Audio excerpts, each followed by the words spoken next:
Hi అండి, నమస్తే. Welcome to Shashi home talks. ఈరోజు మరో అద్భుతమైన రుచికరమైన పచ్చడిని చేసి చూపిస్తాను. అదేనండి, అందరూ ఈజీగా చేసుకునే కంది పచ్చడి. చాలా ఆరోగ్యకరమైనది కూడా. అయితే నేను ఎలా చేస్తానో చూపిస్తాను. ఇలా చేసి చూడండి, చాలా చాలా కమ్మగా ఉంటుంది. ఈ కంది పచ్చడికి మరో కాంబినేషన్ ఏంటి అంటే మజ్జిగ పులుసు. మా కోడలు చెప్పిందండి, చాలా చాలా బాగుంది. అయితే ఈరోజు నేను కంది పచ్చడి మాత్రమే చేసి చూపిస్తాను. స్టవ్ వెలిగించేసి ఒక బాణలి పెట్టేసి అందులోకి ఒక చిన్న గ్లాస్తో కందిపప్పు వేశాను. సన్నని మంట మీద కొంచెం దూరగా వేయించుకోండి. అప్పుడే పప్పు మంచి వాసన రంగు వచ్చి రెసిపీ చేయడానికి చాలా బాగుంటుంది.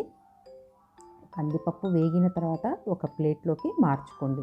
అదే బాణట్లోకి 1 టేబుల్ స్పూన్ జీలకర్ర, 1 టేబుల్ స్పూన్ సైజు చింతపండు, 10 నుంచి 15 దాకా ఎండుమిరపకాయలు, 1 పావు స్పూన్ నూనె వేసేసి 1 పావు స్పూన్ మెంతులు వేసి మరింత రుచి రావటానికి 1 గుప్పెడు కరివేపాకుల్ని కూడా వేసేసి సన్నని మంట మీద లైట్గా వేయించండి. మంచి గుమగుమలాడేదాకా, అంటే మన పక్కింటి దాకా వాసన వచ్చేదాకా వేయించుకోండి.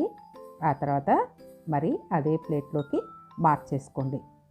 ఇవన్నీ కూడా బాగా చల్లారాలి. గోరువెచ్చగా అవుతే చాలండి, మరి చల్లగా కాకుండా గోరువెచ్చగా ఉన్నప్పుడు మిక్సీకి పట్టుకోండి. చూడండి, చూడటానికి కూడా ఎంత కలర్ఫుల్గా భలే ఉన్నాయి కదా ఈ దినుసులు.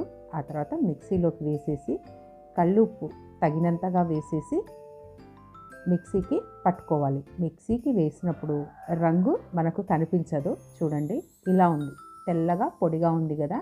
ఇందులోకి మనము నీళ్లు కలిపిన తర్వాతనే రంగు వస్తుంది. తగినన్ని నీళ్లు వేసుకోండి. నీళ్లు వేసిన తర్వాత మరి మనం మిక్సీకి వేసుకోవాలి. చాలా ఈజీ అండి. మనం ఇంట్లో రోజు పప్పు, చారు, కూర ఇవన్నీ చేసుకొని చాలా విసుకొస్తూ ఉంటుందండి అప్పుడప్పుడు.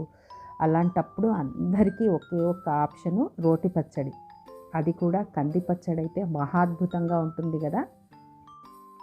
చాలా చాలా టేస్టీగా ఉంటుంది. ఈ విధంగా చేసుకొని చూడండి. మీరు ఎలా చేస్తారో నాకు కామెంట్ ద్వారా తెలపండి. ఇంకా మిక్సీకి వేశాక దీన్ని ఒక చిన్న బౌల్లోకి కానీ ఇలా నేను మట్టి పాత్రలోకి ట్రాన్స్ఫర్ చేస్తున్నాను. ఇప్పుడు దీనికి తిరగవాత పెట్టుకోవాలి.